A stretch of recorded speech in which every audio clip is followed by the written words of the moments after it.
Well, hello there, my studio teacher friends.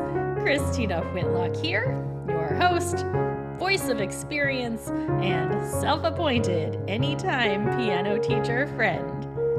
It seems there has been an influx of new listeners to the podcast here at the start of the new school year, and I just wanted to take a moment and say welcome. I'm so glad you are here. If you love today's episode, I hope you'll take a moment and share it with a fellow teacher who could use a little more camaraderie in their life. Today, we're continuing our series about the things that distract us from doing our best work. I don't know about you, but I'm feeling a little emotionally spent after the last few episodes. We've really been going for it lately. We've examined the trap of focusing too much on business and not enough on teaching. Last episode, I talked about the temptation to blame every teacher problem on lack of practice.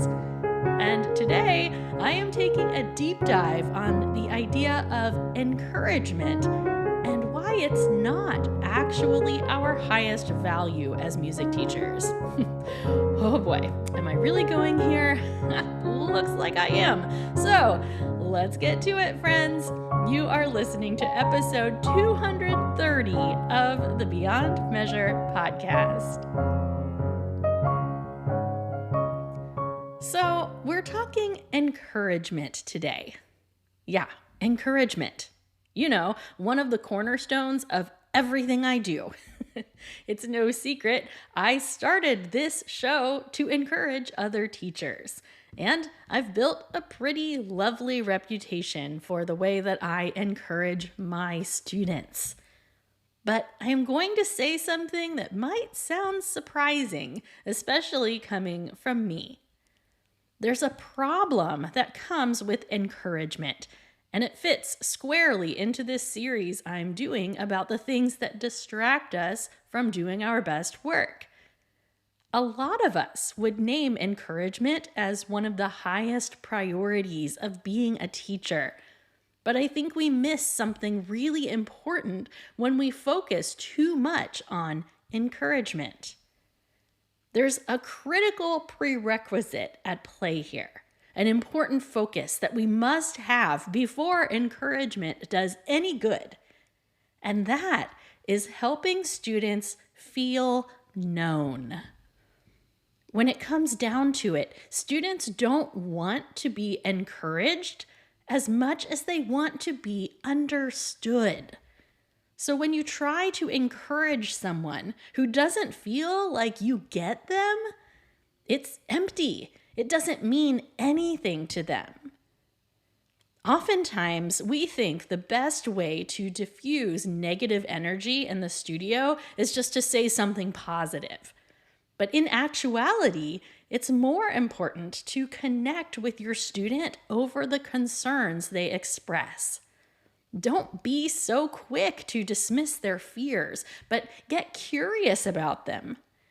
Even if you already think you know the answer, even if it means sitting in awkward silence while your student tries to find their words. This is something I hear from teachers a lot. They'll tell me, I have this student who is so hard on themselves, and I do nothing but encourage them, but they still don't see how great they are. It breaks our hearts, right? But this is why I'm naming encouragement as a distraction today. I think it's easier to try to gloss over our students' insecurities with nice words. I think it makes us feel good to know that we have said the lovely things to our students. Like we've done our part then, right? But if your student doesn't feel understood above all else, your encouraging words are falling on deaf ears. So when teachers tell me, I don't know what else I can say to this student to get them to understand, my immediate thought is always, well, try saying less. I've said it for years on this show, talk less, play more, listen most. Listen to what your student is saying and how they are saying it. Listen to what your student is playing and how they are playing it. True listening is not just about sound reaching your ears, but it's about perceiving those sounds in their full context. Above all things in the lesson, we should be listening. This is how we build good relationships. And, by the way, it's how we teach most effectively. Listen deeply, friends. Listen with your eyes and your ears and your brains. Every student sitting on your bench is radiating communication if we train ourselves to pay attention. We have to put our lesson agendas on hold from time to time during the lesson and simply listen and observe the person in front of us. There are certain things that can seriously erode our students' sense of being known. If we want our students to know their ideas are welcomed and valued, we need to be intentional about looking them in the eyes and about listening to their answers when we ask questions. That might seem silly, but I have done a lot of teacher observations. And I'm going to tell it to you straight here. A lot of teachers ask questions because they know they're supposed to, but then they don't actually pay attention to the answer their student is giving them. I've seen it happen time and time again. And if you're worried this might be you, or even if you're not, I want you to try to employ that active listening strategy where you repeat what they say so they hear their own words coming from your mouth. Last year, I released an episode about look at me energy versus look at you energy. I mentioned Kelly Corrigan, who is this writer and podcaster that always gets me thinking. And I've heard her say that there is no higher form of flattery than asking someone a question. Like, that's the highest compliment you can pay someone, is to ask them a question. And that really stuck with me because it's true, especially in today's world of distraction and multitasking and look at me energy. How many times a day does someone ask you a question about you? Not very often, right? Like someone looking into your eyes and asking what you think about something, or wanting to hear a story from your week. I mean, that is increasingly rare, friends. It shouldn't be, but it is. Someone that shows genuine curiosity about you and about your ideas. I don't know. It doesn't happen to me that much anymore. I mean, we live in this world of social media where most people spend their time thinking about what they want to share from their own perspective. Even if you are someone who doesn't share things on social media, you can't escape the fact that other people are, and that inevitably turns your own thoughts inward. We read other people's ideas to react, not to understand. This is very much the way our society is conditioned at the present time. Now, before you think I'm just going on another social media tirade, been there, done that, I actually want to point out that the fundamental human desire to be seen and known and understood is exactly what fueled the rise of social media. The idea of giving everyone a platform with zero barriers to entry, that was a really big deal. We see it now for what it has become, but as someone who is old enough to remember building MySpace pages, there was something really exhilarating about choosing how you wanted to show up in the world and what you wanted people to know about you and your beliefs. The social media frenzy all started off as a very genuine expression of humanity by people who desired to be seen and understood. Of course, it's now evolved into everyone developing online personas and shouting into the void, clamoring for likes and shares, but we still want to be seen and known, right? I say all of this to emphasize how essential it is for us to help our students feel known in their lessons. Not just encouraged, but understood. And sometimes being known means putting your encouragement aside. As I consider the future of music study and all its value propositions, I believe the connection found in the teacher-student relationship is the ultimate value of our lesson experience. Now, I've been saying that since episode number 4 of this podcast, and I think it's more true today than it was even 5 years ago. So here's a familiar scenario. You put a new piece of music in front of your student, and they say, "Whoa, that looks too hard. There's no way I can do that."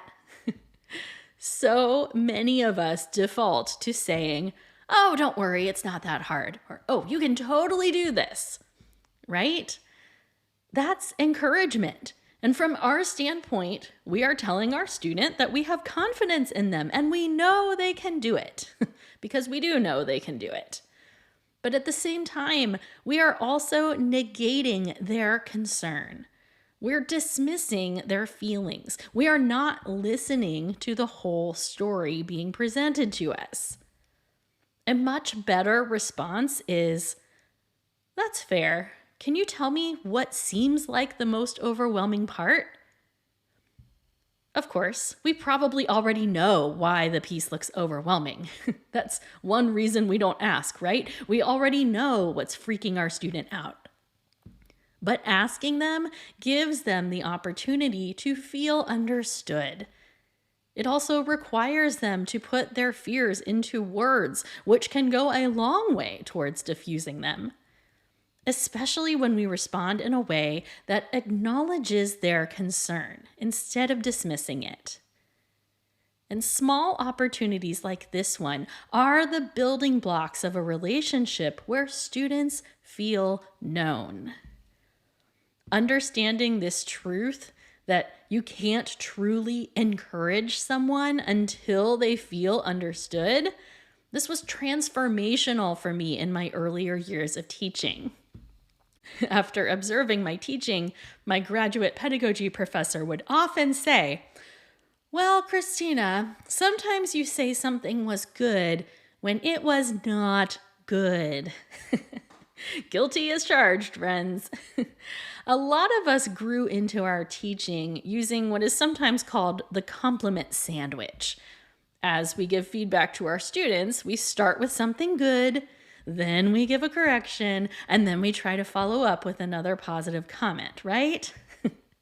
Now, granted, there are areas where this can be helpful. For instance, on a written evaluation of a student's performance, like if you're judging a festival, please do be mindful of balancing positive and corrective feedback. But in the lesson itself, I find students become attuned to that compliment sandwich very quickly. Many of us have had those extra communicative students in our lives who even call us out on it. And they'll say things like, "Oh, just skip the compliment and tell me what I did wrong." And I'll tell you this, when your feedback becomes a formula, it's a problem. It's a problem.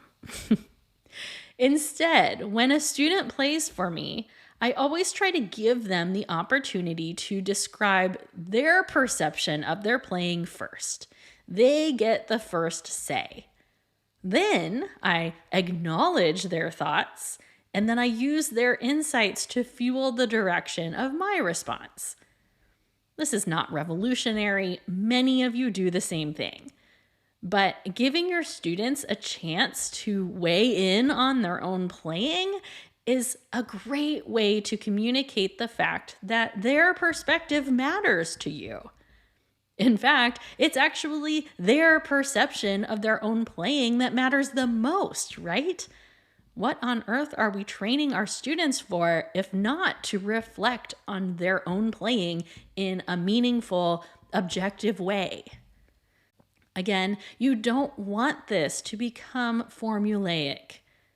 Many of us default to a question like, well, tell me something that went well and something you'd like to improve. That's a great one. But I will say this, once it becomes expected, once a student knows you're going to ask them for something great and something not so great, it stops feeling like connection from the student's point of view.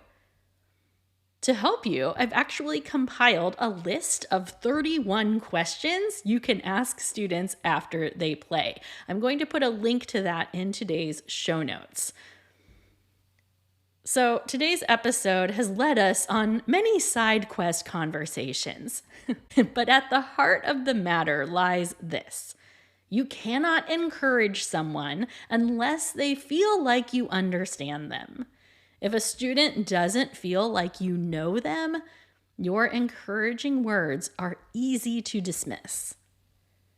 A lot of teachers are well-intentioned in their quest to encourage students.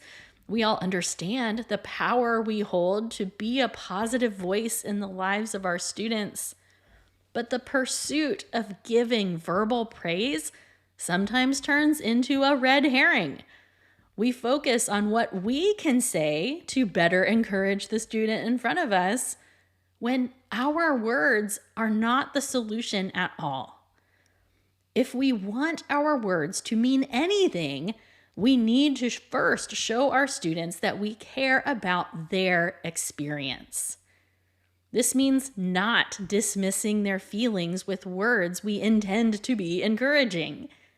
It means slowing down the pace of our instruction and listening with our eyes and our ears and our brains and spidey senses and whatever else we have. It means being perceptive to what's truly going on in the lesson. Okay, friends, it's that time. Let's grab the nearest beverage and share a toast, shall we? Studio teacher friends from all around the world, today we recognize the incredible opportunity we have to be a point of connection for students unlike anything else in their lives. Even on the long days and the tired days and the days that push all our buttons, may we remain mindful that our work transcends the instrument. Our work is to help individuals find their voice and to make music in the most human way possible. It's good stuff, my friends, and I'm so happy to be in this work with you. Cheers to all of us who help build up successful community members all around us. Hear, hear.